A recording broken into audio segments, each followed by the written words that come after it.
people want to know not only what are the policy initiatives, but what is the mood, what is the feeling where Europe is going to go in the next years.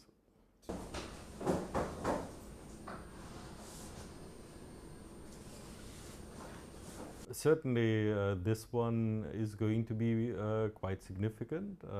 A lot has happened over the last year. A lot of things which are more on the negative side rather than on the positive side. So people will be looking at how will she react to that.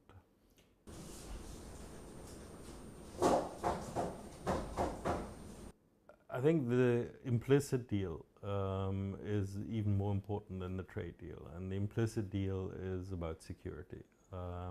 This has always been the difficulty when negotiating tariffs, that in the end the Russian aggression means Europe still needs the US in its security arrangements.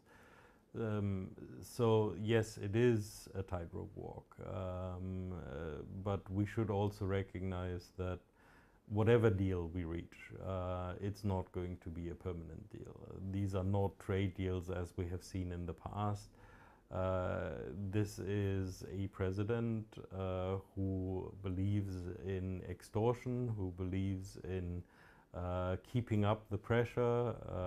He does not believe in allies, he does not believe in friends, he does not believe in international law. So the idea that we will have something permanent, I think, is an illusion.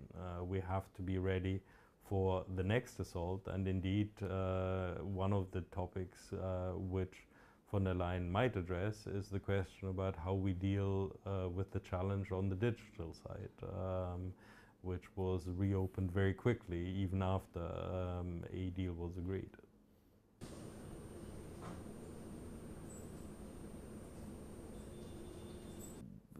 The question of Gaza, the question of the conflict in the Middle East is very difficult for member states, which makes it even more difficult for the Commission.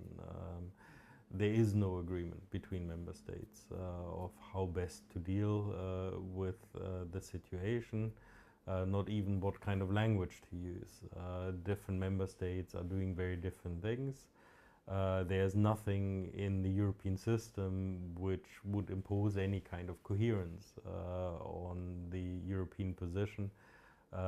So what she has to try to do is to find the middle ground, but when it comes to these kind of questions, the middle ground is rather empty.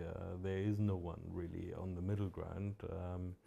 And as long as there are these big differences between member states, it's unlikely that she can do anything decisive.